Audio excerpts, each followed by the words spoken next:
Hi friends, welcome back to home cook with Ansar YouTube channel. இன்றைக்கி நம்மளோட சேனலில் என்ன பார்க்க போகிறோன்னு பார்த்தீங்கன்னா, சூப்பரான ஒரு பீஃப் கிரேவி ரொம்ப சிம்பிள் அண்ட் டேஸ்டியாக எப்படி பண்ணுறதுன்னு பார்க்கலாம். வாங்க வீடியோக்குள்ளே போகலாம். வீடியோக்குள்ளே போகிறதுக்கு முன்னாடி ஃபஸ்ட் டைமே என்னோட வீடியோஸ் பார்க்குறீங்கன்னா home cook with Ansar YouTube சேனலை சப்ஸ்கிரைப் பண்ணி அப்படியே பக்கத்தாடி உள்ள பெல் ஐக்கானையும் ப்ரெஸ் பண்ணிக்கங்க. நான் அப்லோட் பண்ணுற சின்ன சின்ன ரெசிபிஸ் உங்களை வந்து சேர்றதுக்கு ரொம்பவே ஹெல்ப்ஃபுல்லாக இருக்கும். இப்போது பீஃப் கிரேவி பண்ணுறதுக்கு வேண்டி 1 கிலோ அளவுக்கு பீஃபை நல்லா வாஷ் பண்ணி ஒரு பாத்திரத்தில் சேர்த்து கொடுத்து கூடவே கொஞ்சமாக மஞ்சள் தூள், உப்பு, தேவையான அளவு தண்ணி ஊற்றி ஒரு மூடி போட்டு மூடி அடுப்பில் ஒரு அரை மணிக்கூர் நல்லா வேக விட்டுடலாம்.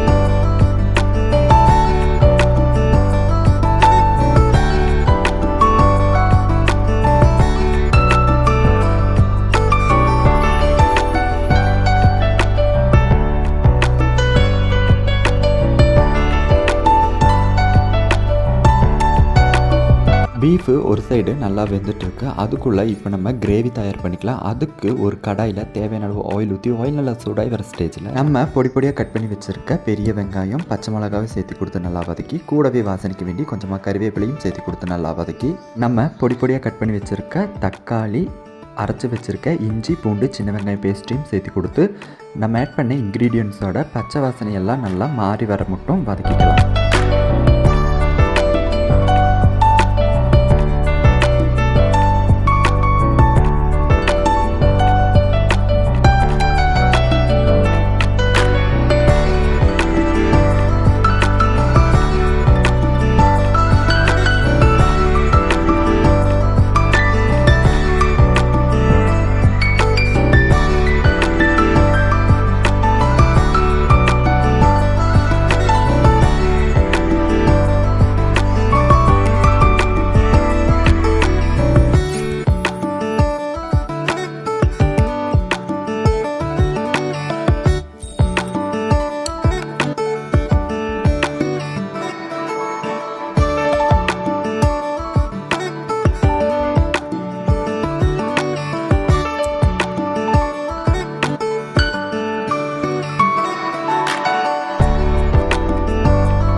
இப்போ பார்த்தீங்கன்னா நம்ம வேக வச்ச பீஃபு நல்லா வெந்து வந்துருச்சு. அதே மாதிரி நம்ம வதக்கின இன்க்ரீடியன்ஸும் நல்லா வதங்கி வந்துருச்சு. இந்த ஸ்டேஜில் நம்ம வேக வச்சுருக்க பீஃபை தண்ணியோடு சேர்த்து கொடுத்து 10 நிமிஷம் அந்த மசாலாவோட நல்லா கொதிக்க விட்டுடலாம்.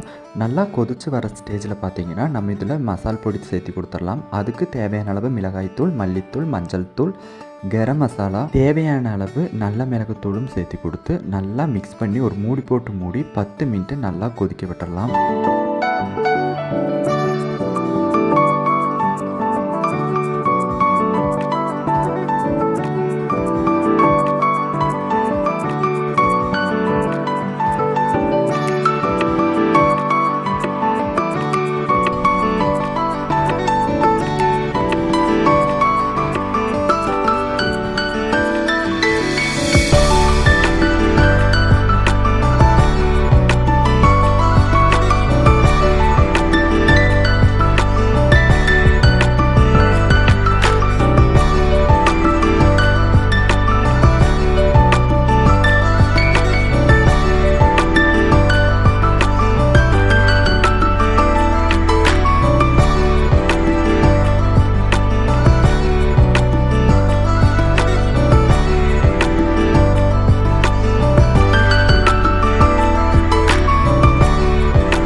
10 மினிட் கழிஞ்சு மூடி திறந்து பார்த்தீங்கன்னா சூப்பராக தண்ணியெல்லாம் வற்றி எண்ணெயெல்லாம் நல்லா பிரிஞ்சு நம்மளோட பீஃப் கிரேவி ரொம்ப ரொம்ப சூப்பராக ரெடி ஆகிருக்கும்.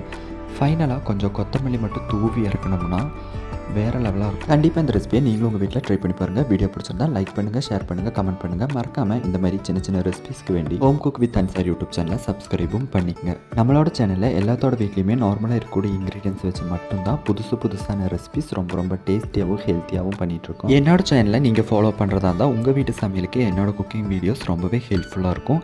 அடுத்தது சின்னதான சிம்பிளான ஹெல்த்தியான டேஸ்டியான ஒரு ரெசிபியில் சந்திக்கலாம். தடா.